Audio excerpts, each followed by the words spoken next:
এই দুনিয়া কিছুই না। রাতের বেলা যখন ঘুমাইতে যাই ভয় লাগে, ঘুমের মধ্যে কত মানুষ মরে গেল।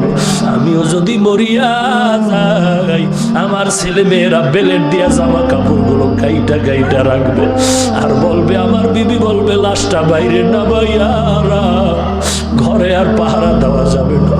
কেউ বাঁশ কাটার জন্য দৌড়াবে তাড়াতাড়ি, এরে আর জমিনে রাখা যাবে না, কবরে দাফন কর, বাঁশ বাগানে মাটি খনন কর, কলা পাতা দেরি কর, গরম পানির গোসলের ব্যবস্থা কর। এরে নবীর উম্মতের যুবক, কত তোমার মতো যুবক কলেজের ছেলেরা এসে হাত ধইরা কান্না করে দোয়া চায়, কয় হুজুর মাথায় হাতটা দিয়া দোয়া করে দেন। আমি বললাম, রে বাবা তুই কই পড়ো? বলে কলেজে পড়ি। তোর মাথায় টুপি দাড়ি লম্বা, কয় হুজুর দোয়া করেন, আপনার বয়ান শুনে এমন হয়েছে। আমি বললাম, কলেজের শিক্ষকেরা কি তোরে গালি দেয় না? যুবক কান্না করে বলে, হুজুর আল্লাহর শুকর, এই টুপি দাড়ির কারণে সব কলেজের শিক্ষকেরা আমারে বড় মহব্বত করে, এমনকি আমার ছাত্র ভাইরাও মহব্বত করে। আমার কলেজে যেই মেয়েরা ক্লাস করে ওরাও আমারে সম্মান করে, একটু পর্দা করার চেষ্টা করে, আমার সাথে তেমন হাসি তামাশাও করে না। কেউ যদি করতে চায় তারে ফিরায়, বলে ওরে তোরা কষ্ট দিবি না, ও আল্লাহরে নিয়ে আছে, ও নামাজ পড়ে, বাধা দিবি না। এরে যুবক, তোর পাও দুটো আগায়া দে, তোর পায়ে ধরে বলে যাই, তুই কি মনে করেছো কোরআন মিথ্যা, নবীর হাদিস মিথ্যা, জাহান্নামের বয়ান কি মিথ্যা? আল্লাহর নবী জাহান্নামের বয়ান যখন করতেন, সাহাবায়ে কেরাম বেহুশ হয়ে পাগলের মতো করতেন, মনে হয় যেন তারা জাহান্নামের আগুন নিজের চোখে দেখতে পায়। এরে নবীর উম্মতের দল, ওই অন্ধকার কবরে তোর খেলার জীবনে কত বন্ধু ছিল, আজকে নাই। লেখাপড়ার টেবিলে কত আড্ডা দিছো, অনেক বন্ধু নিয়ে আজকে নাই। কর্মজীবনে কত বন্ধু ছিল, আজকে নাই। ওরে যুবক, তোর মতো যুবক দাড়িওয়ালা নামাজি কলেজে অভাব নাই, র্যাব আর্মি পুলিশের অভাব নাই, তুমি কেন পারবা না? আমার মন বলে তোমার কলবে আল্লাহর ভয় নাই। ওরে আল্লাহর বান্দা, কিসের পীর, কিসের দল, কিসের নেতা? ওরে আপন তো আমার মা বাপ, এই মা বাবাও কিন্তু কবরে গিয়া আপন হয়ে সহযোগিতা করবে না। ওরে দুনিয়ার লাইনে দেখ, স্বার্থে আঘাত লাগলে মা বাবা ছেলেরে ভুলে যায়, ছেলেও মা বাবা স্বার্থের কারণে ভুলে যায়। ওরে নবীর উম্মতের দল, ওই যে বরগুনা পটুয়াখালীতে সিডর হয়েছিল কয়েক বছর আগে, হয়েছিল, ওই সিডরের সময় শুনছি আল্লাহর এক বান্দা স্ত্রী ঘরের মধ্যে মাগরিবের সন্ধ্যা ঘনিয়ে কালো মেঘ, ঘরের মধ্যে পানিগুলো ঢুকতেছে আর বাতাস সিগন্যাল চলে, ঢেউ ঢেউ চলছে। স্বামী আর স্ত্রী চিন্তা করে, কি করি, ঘরে যদি বয়া থাকি পানি বেড়ে যাবে, মরে যাব, এইবার বেরিয়ে যাই, যা হবে পানির মধ্যে হাবুডুবু খায়, কোনো দিকে যেতে পারলে যাই। দরজা দিয়া নামে, বিবি ডাক দিয়া কয়, স্বামী আমার দুইটা সন্তান, তুমি নাও, আমি একাই পারবো না, তুমি নিয়ে যাও। এইবার আল্লাহর বান্দা বাচ্চা দুইটা কাঁধে নিয়ে পানির মধ্যে নামলো, এদিকে স্ত্রীও ভালো করে মজবুত বেঁধে নামলো। পানি বেড়ে বেড়ে বেড়ে বেড়ে যখন সিনা পর্যন্ত বাড়তে শুরু হয়ে গেল, এবার দাঁড়ানো যায় না, ঢেউ, অন্ধকার, বাতাস। আল্লাহর বান্দা বলে, আমি তাকায় এদিকে আমার বিবিটারে ঢেউয়ে কোথায় যেন নিয়ে গেল, আর খুঁজে পাইলাম না। এদিকে এখন আমার দাঁড়ায় থাকতে পারি না, পানি বাড়ে, আমার পাওটা চলে যায়, পাও দাঁড় করানো যায় না। এইবার চিন্তা করে দেখলাম আমিও বাঁচবো না। এবার আমার বড় সন্তানের বললাম, বাবা তুই আমারে ছেড়ে দে, আমি তোরে আর ধরে রাখতে পারি না। ওই সন্তানটা আমার গলা জড়ায় কাঁদে আর বলে, আব্বু আমাকে ছাড়িও না, আমি সাঁতার জানি না, মরিয়া যাব। এইবার দেখি না আমার সন্তান আমাকে ছাড়তে চায় না। যখন পানি বেড়ে বেড়ে আমার এই গলা পর্যন্ত উঠতেছে, আমি তখন আমার ডান হাত দিয়ে আমার বড় সন্তানটারে ধাক্কা দিয়া পানির মধ্যে ফালায় দিলাম। দেখি বাচ্চাটা পানির ঢেউয়ে হাবুডুবু খায় আর বলে, আব্বু আমাকে বাঁচাও। এইবার আমার মেয়েটারে আর আমি ধরে রাখতে পারি না। এবার আমার ছোট সন্তানের পালা, যখন দেখি আমি এখন এই ছোট সন্তান নিয়ে বিপদে মরেছি, তখন ছোট বাচ্চাটারে বললাম, বাবা তুমি আমার ছেড়ে দাও। ছোট বাচ্চা বলে, আমার বাবুরে তুমি ছেড়ে দিছো, আমার ছাড়িও না, আমি পারবো না, আমি বড় দুর্বল। হুজুর যখন দেখি আর সরেই না, আমার বাচ্চাটা এমন ভাবে গলা আঞ্জা করে ধরেছে, এক পর্যায়ে আমি বাচ্চাটার হাতের মধ্যে জোরে দাঁত বসায় দিল, রক্ত বের হয়ে গেল, বাচ্চাটা কান্না করে হাতটা ছেড়ে দিল। এই বাচ্চাটারও ছেড়ে আমি একা একা বাঁচার চেষ্টায় দৌড়াই। পানি বন্যা চললো 2 দিন 3 দিন, এরপরে পানি টেনে গেল। খুঁজতেছি বাড়ি ঘরের কি হালাত, ধান খেতে মানুষের অভাব নাই, খুঁজে খুঁজে কে কারো আত্মীয়র খবর নাই। কই আবার ভাই, মা খুঁজে আবার সন্তান কই, সন্তান খুঁজে আবার বাবা নাই, আবার বাবু নাই। এরে নবীর উম্মতের দল, দেখি আমরা ধান খেতে একটা বাচ্চা কাদা মাটির মধ্যে শুয়ে আছে লাশের মতো, আমরা বাচ্চাটারে উঠাই না। এরপরে ঘরে নিয়ে এই কাদা মাটি ধুইতেছি, মুছতেছি, কানের মধ্যে কাদা ফেলায় পরিষ্কার করি, নাকের ভিতরে কাদা পরিষ্কার করি, মুখের কাদা যখন সরাইতেছি, কাদাটা যখন পরিষ্কার হয়ে যাইতেছে, হঠাৎ করে দেখি বাচ্চা ওয়া ওয়া বলে চিৎকার মারা শুরু করলো। এরে নবীর উম্মতের দল, দুনিয়াটা কিছুই না, কেউ কারো আপন না। মনে করছো দল তোরে জান্নাতে নিবে, পীর তোমারে জান্নাতে নিবে। পায়ে হাত রেখে বলি, তোমার মতো যুবক দাড়িওয়ালা নামাজির অভাব নাই, তুমিও তওবা করে নাও। অন্ধকার কবরে কিছুই না বাবা, গুনাহ নিয়ে যদি কবরে যাও, ওই কবরের 2 পাশের মাটি চাও, এরপরে সাপের কামড়ের আঘাত ওরে মুসলমান সহ্য করতে পারবি না। দিনের বেলা সূর্যের গরম, রাতের বেলা নাই, রাতে শীতের রাত, এরপরও কেন ঘাম, ফ্যানের বাতাস দিয়েও ঠান্ডা করা যায় না। আল্লাহর রাসূল বলেন, এই সূর্যটা বিজ্ঞানীরা বলে জমিন থেকে 13 লক্ষ গুণ বড়, 9 কোটি 30 লক্ষ মাইল দূরে। হাসরের ময়দানে সূর্য থাকবে মাথার উপরে, আল্লাহ বলবে সূর্য তোর সমস্ত তাপ জমিনে ছাড়িয়ে দাও।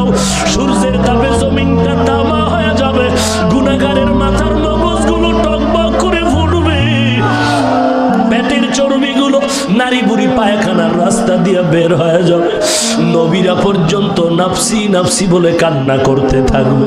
এরে নবীর উম্মতের দল, আজকে সবাই মোনাজাত ধরে, তুইও মোনাজাত ধরলি, অথচ তোর ডানে বামে চোখের পানিওয়ালার অভাব নাই, আর তোমার চোখে পানি নাই।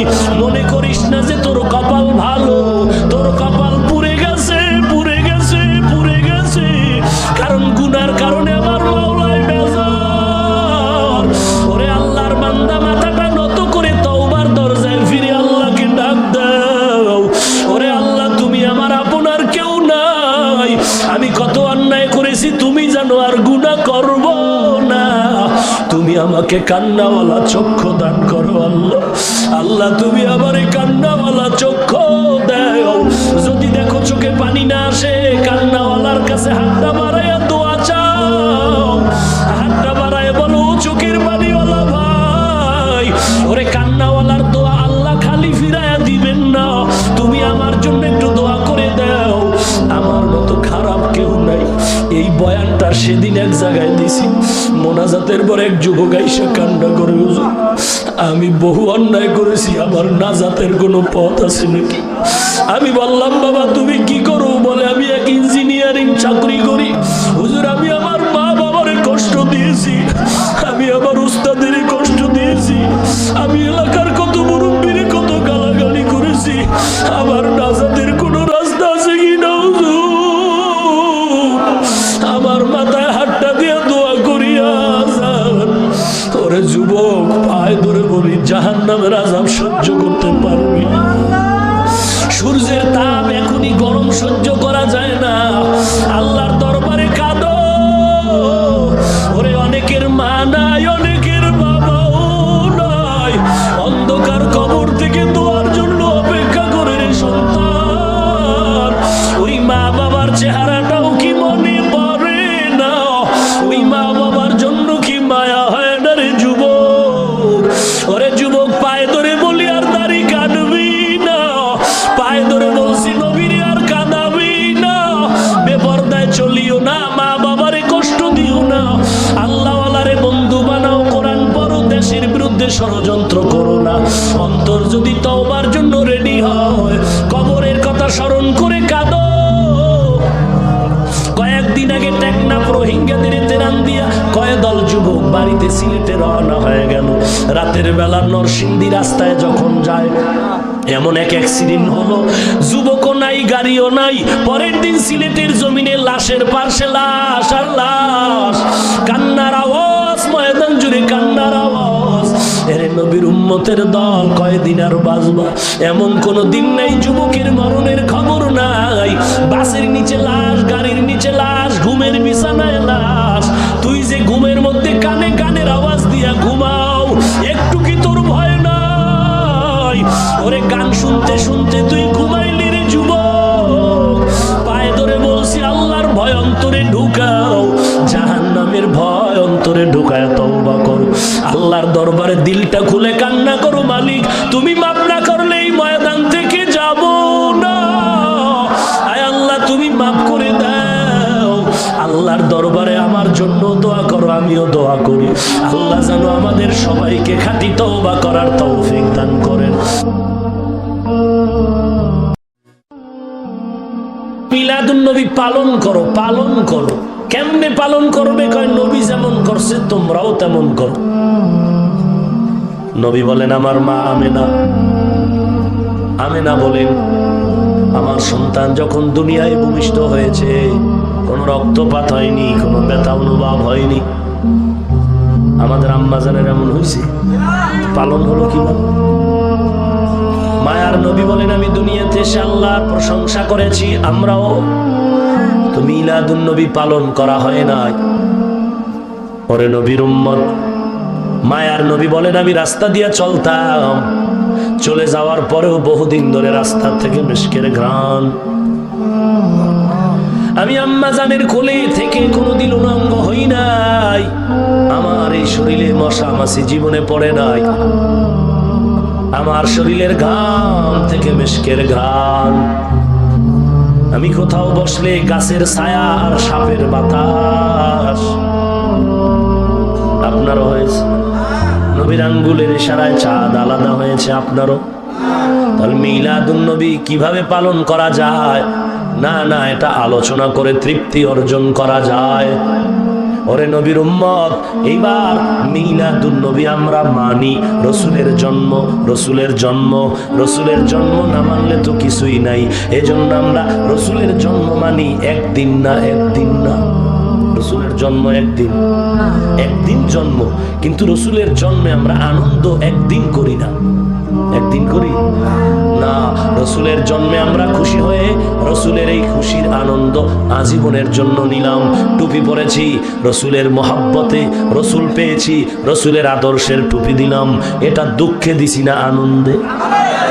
রসুলের মহাব্বতে আজ আমি টুপি পরলাম, দাড়ি রাখলাম, লম্বা জামা পরলাম।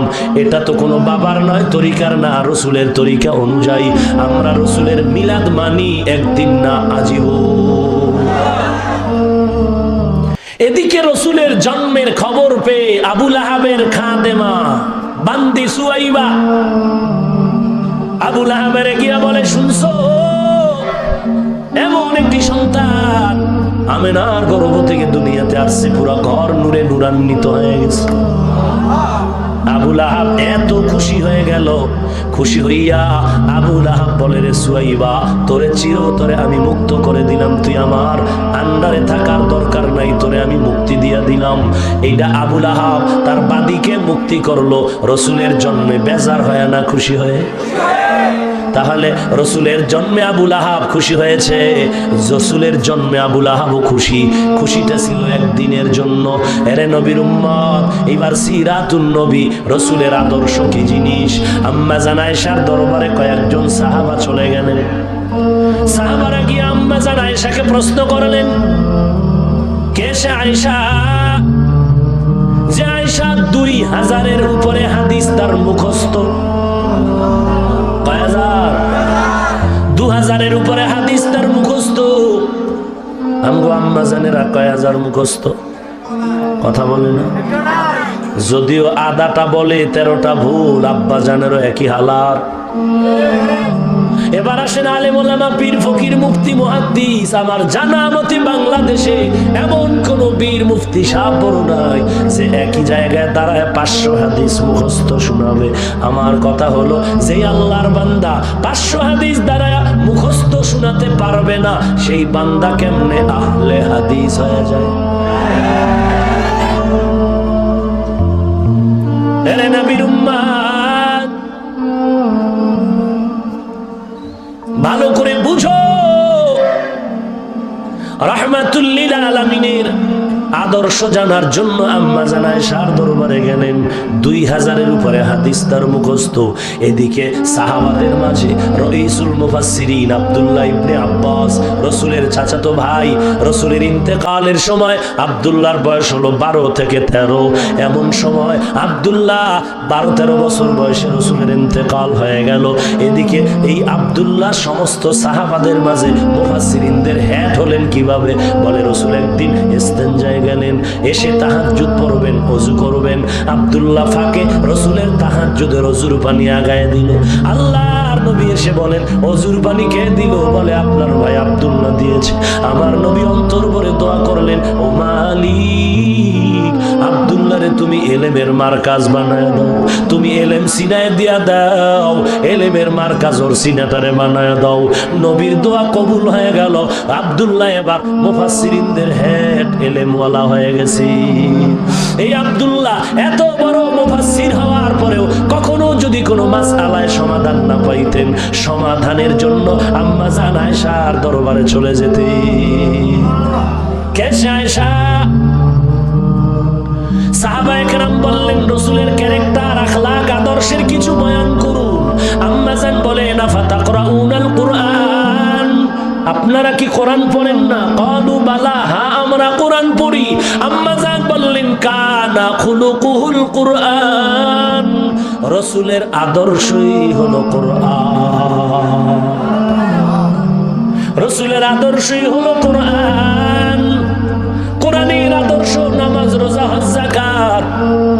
আজকে যে আশিকে রাসূল বলে মিলাদুন নবী পালন করো, সিরাতুন নবী লাথি মারো। সিরাত মানে নবীর আদর্শ, নবীর আদর্শ মানে কোরআন, কোরআন মানে নামাজ, রোজা, হজ, যাকাত। ওরে আশিক ভাই, তোমার সাথে দ্বন্দ্ব নাই, গালি নাই, দূরত্ব নাই। আমি আদবের সাথে একটু জানতে চাই, তুমি যে সিরাতুন নবীর লাথি মারলা, লাথি মারলা কই, লাগলা কই, টের পাইলানি? লাথি মারলা কই, লাগলো কই, টের পাইলানি রে ভাই?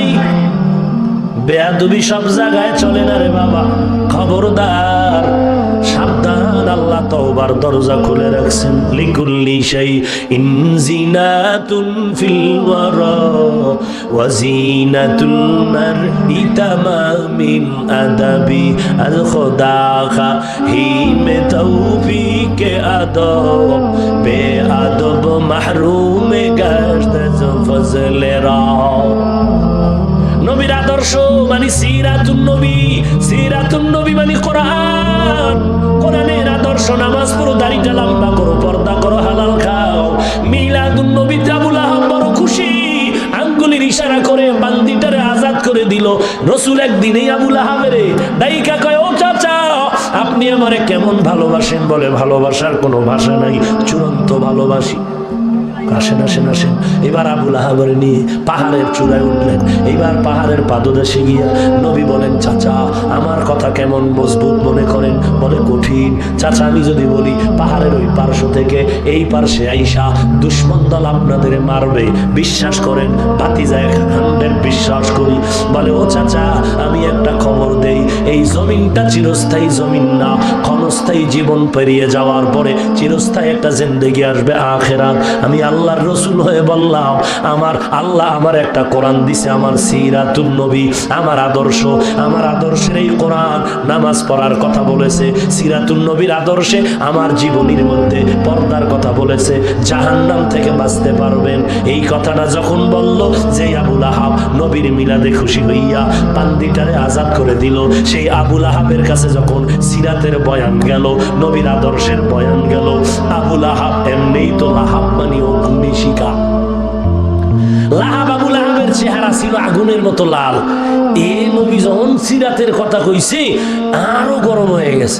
গরম হয়ে ধমক দিয়া বলে, ইয়া মুহাম্মদ তাব্বান লাকা ইয়া মুহাম্মদ, ধ্বংস হয়ে যাক তোর সারাটা দিন হে মুহাম্মদ। আলিহাযা জামাতানা, এজন্যই কি ডেকেছো? ধ্বংস হয়ে যা। যে আবু লাহাব আমার নবীর মিলাদে খুশি, ওই আবু লাহাব সিরাতুন নবীর বেলায় ধমক দিয়া নবীর গালি দেয়। আল্লাহর সাথে সাথে আয়াত নাজিল করে বললেন, তাব্বাত ইয়াদা আবি লাহাবি ওয়া তাব। হে রাসূল, আপনার ধ্বংস হবে না, সিরাতুন নবী যারা লাথি মেরেছে তাদেরই ধ্বংস হবে।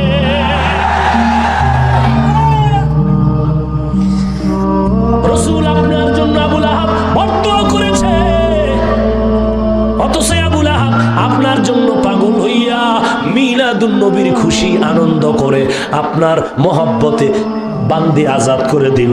যখন সিরতের গান শুনলো এখন আপনারে বরদোয়া দেয়, তোরে মানি ঠিক আছে, তবে তোর আদর্শের দাড়ি রাখতে পারুম না, তোমাকে মহব্বত করি বাট তোমার আদর্শের টুপি পরতে পারবো না, তোমাকে মায়া করি ঠিক আছে, তোমার মিলাদে আমি খুশি, তবে তোমার আদর্শের পর্দা করা যাবে না। আল্লাহ পাক আয়াত নাজিল করে বলেন, আবু লাহাব ধ্বংস, মা আগনা আনহু মালুহু ওয়া মা কাসাব, ওর মাল সন্তান কেউ ওরে বাঁচাতে পারবে না। সায়াসলা নারান যাতা লাহাব, এই লাহাব অগ্নিশিখা আগুনের মধ্যে নিমজ্জিত হয়ে যাবে। আল্লাহ আয়াত নাজিল করে দিলেন, ওরে নবীর উম্মতের দল, আবু লাহাব মিলাদুন নবীতে খুশি হলো একদিন, আঙ্গুলের ইশারায় আজাদ করে দিল বান্দি, জিব্বা দিয়ে আওয়াজ দিল। ওরে নবীর উম্মত সিরাতুন নবীর আদর্শ মানতে গিয়া দিল গালি। ওরে নবীর উম্মতের দল, আমরা যারা টুপি পরি দাড়ি পরি, আমরা যারা রসুলের আদর্শ মানি, আমরা রসুলের মিলাদে খুশি হইয়া আমরা দাড়ি রেখেছি, টুপি পরি পাগড়ি পরি, আমাদের রসুলের আদর্শ মিলাদের বহির প্রকাশ মরণ পর্যন্ত। আর যারা শুধু বছরে বছরে নবীর মিলাদে খুশি উদযাপন করবে আর বাকি টাইম রসুলের আদর্শের টুপি নাই, দাড়ি নাই, নামাজ নাই, মনটা জানি কেমন কেমন সন্দেহ লাগতেছে। তোমাদের মাঝে আবু লাহাবের মাঝে ব্যবধান আছে কিনা? हकीकत से तू दुनिया बेखबर है, दुनिया की नुमाइश पर नजर है। नमी गुयम के आज दुनिया जुदा बस बाहर कारे के बाशी बा खुदा बास। এতক্ষণ আলোচনায় কি বুঝলেন? আমি মিলাদুন নবীর বিরুদ্ধে বলেছি, সিরাতুন নবীর বিরুদ্ধে বলেছি, আমি কাউকে কাফের বলে গালি দিয়েছি। আল্লাহ আপনি হেদায়াত দান করুন। এবার আসেন ঈদ, ঈদ ঈদ, সকল ঈদের বড় ঈদ, ঈদ মিলাদুন নবী। এবার ঈদ কোথা থেকে আসলো? ইসলামের যত কিতাবাদি, ইতিহাসের কিতাবাদি, রসুলের লক্ষ লক্ষ লক্ষ লক্ষ হাদিস, কোরআনের হাজারো তাফসীর সব ঘেটে ঘেটে ঘেটে ঘেটে পাওয়া গেল আল্লাহ নবীকে বলেন, আপনার উম্মতের আমি আল্লাহ আনন্দ করার জন্য দুইটা বাৎসরিক ঈদ দান করেছি। কয়টা? কয়টা বাৎসরিক? কি এরা কয় জুমার দিনও তো ঈদ। জুমাটাও কি এটা বাৎসরিক না এটা সাপ্তাহিক? সাপ্তাহিক হোক, বাৎসরিক ঈদ হাদিস দ্বারা প্রমাণিত। কয়টা? দুইটা ঈদ, ঈদুল ফিতর, ঈদুল আজহা। ঈদুল ফিতর, ঈদুল আজহা বাৎসরিক ঈদ আল্লাহ নবীরে বলায় দিলেন দুইটা। আর একটা ঈদের কথা বাৎসরিক আর কোনো ঈদ নাই। যদি নবীর জন্ম মোবারকে এরকম ঈদ আর খুশি পালন করা হয়, তাহলে এইরকম কত নবীর আশেক এই জমিনে আছে। ঈসা নবীর আশেক, মুসা নবীর আশেক, ইব্রাহিম নবীর আশেক, এরকম কোনো না কোনো নবীর জন্ম 365 দিনের কোনো না কোনো দিন একজন কত নবীর জন্ম, আবার কত নবীর ইন্তেকাল। একদলে করবে শোক দিবস, একদলে করবে আনন্দ দিবস, জন্ম দিবস। এইরকম ইসলাম যদি রাস্তা খুলে দিত, তাহলে এমন ফিডাফিডি রক্তক্ষয়ী সংঘর্ষ হতো। এই সংঘর্ষ সামাল দেওয়ার শক্তি দুনিয়ায় কারো হতো না। এজন্য এই সংঘর্ষ থেকে বাঁচাবার জন্য ইসলাম কোনো দিবস পালন করার অনুমতি দেয় না।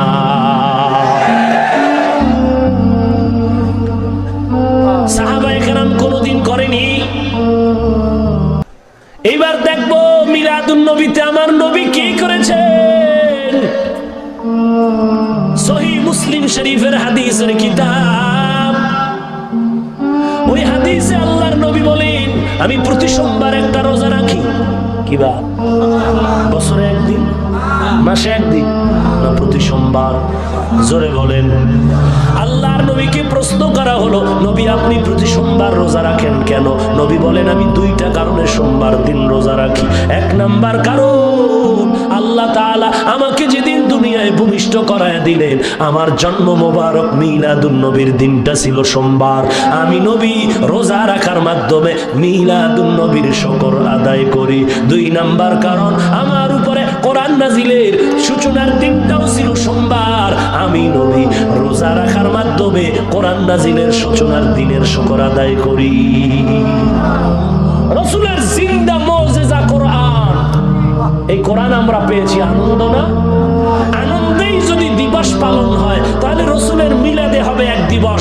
রাসূলের জীবনের আনন্দের দিবস কোরআন নাজিলের দিবস, সেদিনের পালন হবে আরেক দিবস। রাসূলের আনন্দের আরেক দিবস মেরাজের দিবস, সেদিন পালন হবে আরেক দিবস। এই দিবস দিবস করতে করতে এক পর্যায়ে দ্বিমুখী সংঘর্ষ, রক্তপাত সংঘর্ষ হবে। ইসলাম সংঘর্ষ বন্ধ করার জন্য দিবস পালন করার অনুমতি দেয়নি। ভাইরা আমার, ভালো করে বুঝো, মুসলিম শরীফ সহিহ হাদিসের কিতাব থেকে পেয়ে গেলাম, মিলাদুন নবীতে নবী কি করেছেন? জোরে বলেন। রোজা রাখছেন। এবার আমাকে একটা মাসআলা বলবেন জেনে শুনে, রোজার দিন ঈদ করা হালাল, ঈদের দিন রোজা রাখা হালাল? সবাই একমত? ঈদের দিন রোজা রাখা যেমন হারাম, রোজার দিন ঈদ করাটাও তেমন হারাম। ওরে আশিকে রাসূল ভাই, কোনো দ্বন্দ্ব নাই। ভুল আমি হাফিজুর রহমানেরও যদি হয়, ধরায় দাও সবার সামনে, আমি ভুল স্বীকার করে তওবা করে নেই। ওরে আল্লাহ তো তওবার দরজা খুলে রাখছি, ভুল হলে ধরায় দাও, তোমার ভুল হলে তুমিও ফিরে যাও। ওরে তুমি যে রাসূলের মিলাদে ঈদ করেছো, বলো তোমার ঈদ করা সঠিক নাকি? যদি বলো সঠিক, তো রাসূল যে মিলাদুন নবীতে রোজা রাখলেন, এটা কি বেঠিক হয়ে যাবে? আর যদি বলো না না না না, মিলাদুন নবীতে মুসলিম শরীফের হাদিস দ্বারা প্রমাণিত নবী রোজা রেখেছেন, এটাই সঠিক, তো রোজার মধ্যে ঈদ করা যেমন চলবে না, নবীর রোজা রেখেই ঈদ পালন, রবির রোজা রেখে মিলাদুন নবীর হক আদায় করেছে। অতএব একটু চিন্তা করো, আমি গালির পক্ষে না, গালি দেওয়া হারাম। তোমার বিবেকের কাছে প্রশ্ন করো, রাসূলের মিলাদুন নবীর রোজা বন্ধ করে ঈদ করাটা তোমার কতটুকু বৈধ? তোমার বিবেকের কাছে প্রশ্ন। কারণ তোমার কবরে তুমি যাবে, আমার কবরে আমি যাব। আমি তোমাকে গালি দিয়া খামোখা গুনাহগার হতে চাই না। কিছু বুঝলেন? কি বুঝলেন? রাসূল মিলাদুন নবীতে কি করেছেন? কোন হাদিসের কিতাব? মুসলিম শরীফ। ঈদের ব্যাপারে আরেকটা এক্সাম্পল দিচ্ছি, কোরআন শরীফের সূরা মায়েদার 3 নম্বর আয়াত থেকে। কষ্ট হচ্ছে আপনাদের? সূরা মায়েদার কত নম্বর আয়াত? আল-ইয়াওমা আকমালতু লাকুম দীনাকুম ওয়া আতমামতু আলাইকুম নি'মাতি ওয়া রাদিতু লাকুমুল ইসলাম দীনা। এটা সবার একটা পরিচিত আয়াত না? কথা বলেন। দেখছেন নি? কাফের কাফের কাফের কাফের কাফের, ওরে গালি এক শ্বাসে যতবার বলবে তত সওয়াব। আমি এত হাতে পায়ে ধরে বুঝাইতেছি, বলেন আমি পারি না দুই একটা দিতে? সাফা আমার ভিতরে নাই, আমগোর মধ্যে বাজি নেই। সাফা আছে কি নাই? বাজি না। আমরা চাপা দিয়ে কথা বলি, বাট চাপা বাজি করি না। আমি একটা গালি দিছি, আমি বিবেকের কাছে বিচার রাখছি, কোরআন হাদিসের আলোকে আমার মন করা কিছু না, কত মোলায়েম ভাবে বুঝাইয়া। সূরা মায়েদার এই আয়াতের একটা অংশ, আল-ইয়াউমা আকমালতু লাকুম দীনাকুম, আজকের দিন পরিপূর্ণ করে দিলাম দিন, ওয়া আতমামতু আলাইকুম নি'মাতি, তোমাদের উপরে আমার নিয়ামতকে পূর্ণ করে দিলাম। এই আয়াত সূরা মায়েদার 3 নম্বর আয়াত। এক ইহুদি বেঈমান ওমরের কাছে গিয়া প্রশ্ন করলেন, ওমর এই আয়াতটা নাজিল হইছে হিজরি 10ম হিজরি জিলহজের 9 তারিখ শুক্রবার। 10ম হিজরির 9 জিলহজ, জিলহজের 9 তারিখ শুক্রবার ইহুদি ডাক দিয়ে কয় ওমর, এমন একটা সুসংবাদের আয়াত, যদি আমাদের তাওরাতে আল্লাহ বলতেন আমরা এই দিনটারে ঈদ বানাইতাম খুশি। আপনারা কি মোনাজাত দেওয়ার জন্য বলতেছেন? কথা বলবেন বাঘের বাচ্চার মতো, হিজলার মতো বয়ে রয়েছেন কেন? কথা বলবেন মাটি কাঁপবে, মুসলমানের আওয়াজ বেঈমানের জন্য একটা আতঙ্ক। ভয় পাইতেছেন? এই বেটা ভয় পাও। এদেশে তাবলীগ ওয়ালা কম, চরমনাই কম, উজানি কম, দেওবন্দি কম, পিডা শুরু করলে পালাবার জায়গা পাবি না। কিসের ভয় পাও?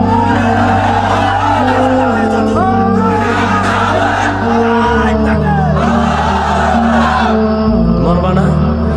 মরলে লইরা সুইরা মরবি। কি ইসলাম মতো ভয় হয়েছে? কিসের ভয়? আমরা সব কোরআন সুন্নাহ দিয়ে কথা বলবো, গালি দিয়েছি, কিসের ভয়?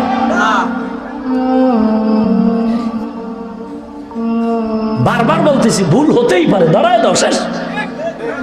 আমরা বেয়াদব না, জীবনে কারোর সাথে বেয়াদবি করিনি। চাই তুমি আমার লাইনের বেলাইনেও যদি হও, আমি সব কথা বলতে চাই না। বহু আমারে খাড়ায় গালি দেয়, টুপি খুললা বক্তা। হঠাৎ গাড়ি রাস্তায় চলে, যেহেতু এরাও দৌড়ায় আমরাও দৌড়াই, পাম্পে গ্যাস পাম্পে দেখা হয়েছে, আমি যে সালাম দিছি, ভাইজান কেমন আছে? ওরে বাবা, এর তো খবর হয়ে গেছে, ই হাফিজুর রহমান। আমি কেমন আছেন ভাইজান? ভালো আছেন? কোথায় থাকেন? কোথায় আসছিল আজকে? বেটা 2 দিন চললে দেখ, জীবনে বেদবি করে এখানে বসি, আল্লাহ আল্লাহর জোতা টাইনে বসি।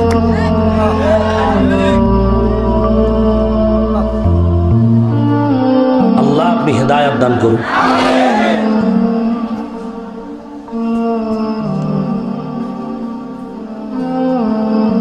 দশম হিজরি জিলহজের 9 তারিখে আয়াত নাযিল হলো। ইহুদি কত বড় যে কুত্তা, এটা যদি আমার কিয়ামত পর্যন্ত হায়াত দেয় আর এই কুকুরের বয়ান দেয়, এরপর শেষ করা যাবে না যে এত এরা কত বড় খারাপ।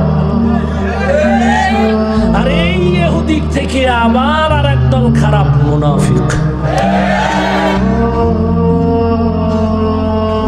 আল্লাহ আপনি গোটা জাতিকে কুদরতের হাতে হেফাজত করুন।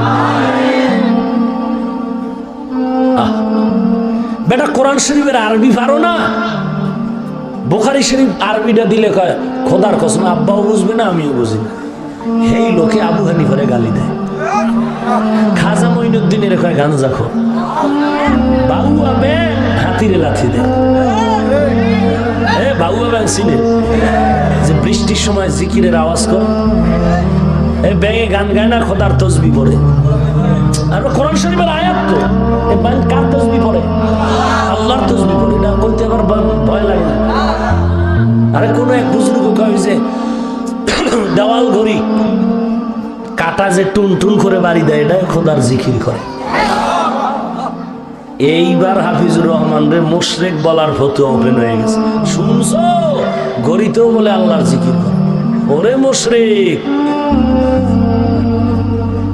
ঘড়ি হরদম বগুয়াদ আল্লাহু না গুয়াদ টুন টুনা টুন টুন না টুটু बज़ाहिर सम एमी आयद के टूटू के दरमाना बगुयद अल्लाहू।